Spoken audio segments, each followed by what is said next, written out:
আসসালামু আলাইকুম দর্শকবৃন্দ। লেজার ওয়েপন অ্যাপোলো অস্ট্রেলিয়ার উন্নত সামরিক প্রযুক্তি। প্রত্যেকটা দেশ তাদের তাদের যে সামরিক বাহিনী আছে, সে সামরিক বাহিনীটাকে শক্তিশালী করার জন্য তাদের নিজেদের জায়গা থেকে প্রত্যেকটা দেশ কিন্তু এখন মানে শক্তিশালী হয়ে উঠতেছে, বিশেষ করে সামরিক বাহিনীর দিক থেকে সামরিক বাহিনীকে শক্তিশালী করার জন্য। ঠিক অস্ট্রেলিয়াও তার পিছনে নেই। অস্ট্রেলিয়াও তারা আস্তে আস্তে সামনের দিকে এগোচ্ছে। বেশ কিছুদিন আগে অস্ট্রেলিয়া একটা লেজার প্রযুক্তি একটা অস্ত্র তারা আবিষ্কার করেছে। এই লেজার প্রযুক্তি অস্ত্রটা এতটাই কার্যকারী, আহ, মূলত লেজার রশ্মি ব্যবহার করে শত্রুর ড্রোন, মূলত ক্ষুদ্র নৌযান ও সেন্সর সিস্টেমকে এটাকে জ্বালিয়ে দেয়।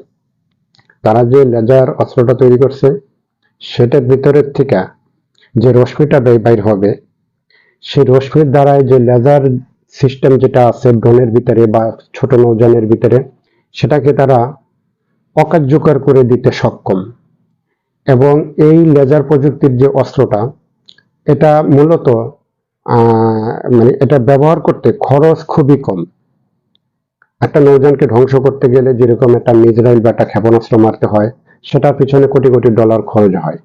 কিন্তু এই লেজার প্রযুক্তির অস্ত্রটা দিয়ে যদি সেগুলোর সেন্সরগুলোকে নষ্ট করে দেয়, একটা ড্রোনের যে সেন্সর আছে সেটাকে নষ্ট করে দেয়, বা ছোটখাটো ড্রোনগুলোকে ধ্বংস করে দেয়, এই লেজার অস্ত্রটা ব্যবহার করতে তার খরচ খুবই কম, মাত্র কয়েক ডলার।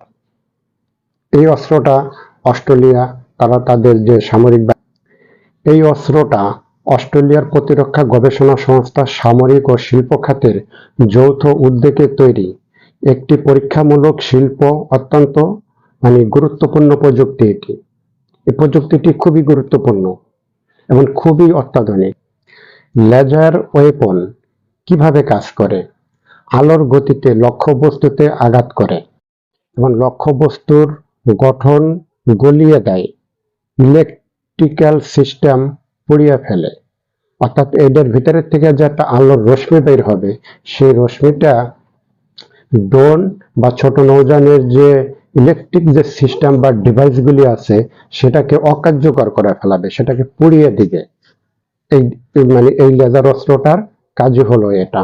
এবং এইটার ভিতরে হাই এনার্জি তৈরি হয়। এই লেজার অস্ত্রটার ভিতরে খুবই একটা হাই এনার্জি তৈরি হয়, যে এনার্জির ফলে সে আলোর রশ্মিটা যখন লেজারের দিকে যাবে, সেই লেজারটাকে অকার্যকর করে দিবে বা পুড়িয়ে ফেলাবে, ধ্বংস করে ফেলাবে। এটা এরকম। এই অস্ত্রটা সাধারণত কোনো ধরনের গোলা বারুদ লাগে না, বা শব্দ নেই, বা মুহূর্তের ভিতরে এটি আঘাত আনতে সক্ষম। এই লেজার অস্ত্রটি খুবই নির্ভুলভাবে নিশানা করতে পারে, ড্রোন প্রতিরোধ কার্যকর, অত্যন্ত নির্ভুল নিশানা এবং খরচ কম। মাত্র এই লেজার অস্ত্রটি ব্যবহার করতে মাত্র কয়েক ডলার খরচ হয়, এবং এটি এতই উন্নত যে সেটা বলার মতো না। এই অস্ত্রটি জাহাজেও ব্যবহার করতে সক্ষম, এবং কি স্থলপথ, মাটিতে যে কোনো জায়গায়, ভূমিতে এটি এই সিস্টেমটা যে কোনো জায়গায় সেটা বসাইয়া সেটা যুদ্ধক্ষেত্রে তারা ব্যবহার করতে পারবে। এবং অস্ট্রেলিয়া এও বলেছে যে তারা এই লেজার প্রযুক্তি তাদের যে মিত্র দেশগুলি আছে, তাদের কাছেও তারা এই প্রযুক্তিটি তারা হস্তান্তর করতে পারে। দর্শকবৃন্দ, এখন অস্ট্রেলিয়া কেন এই অস্ত্র আবিষ্কার করলো?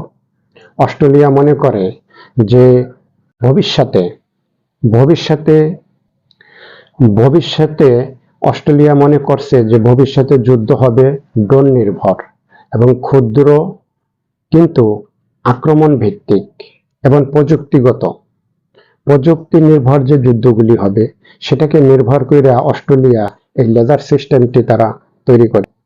এবং আকাশে ড্রোন হামলা ঠেকাতে এবং উপকূলীয় নিরাপত্তা জোরদার করতে, এবং প্রচলিত যে ক্ষেপণাস্ত্র বিকল্প আছে সেটা হিসাবে তারা এই লেজার অস্ত্রটা। এই লেজার অস্ত্রটিতে একটু অসুবিধাও আছে। সেটা হলো বৃষ্টি, কুয়াশা, ধোঁয়া, এই সব জনিত কারণে এই লেজার অস্ত্রটা এটার একটু কার্যকারিতাটা কমে যাবে।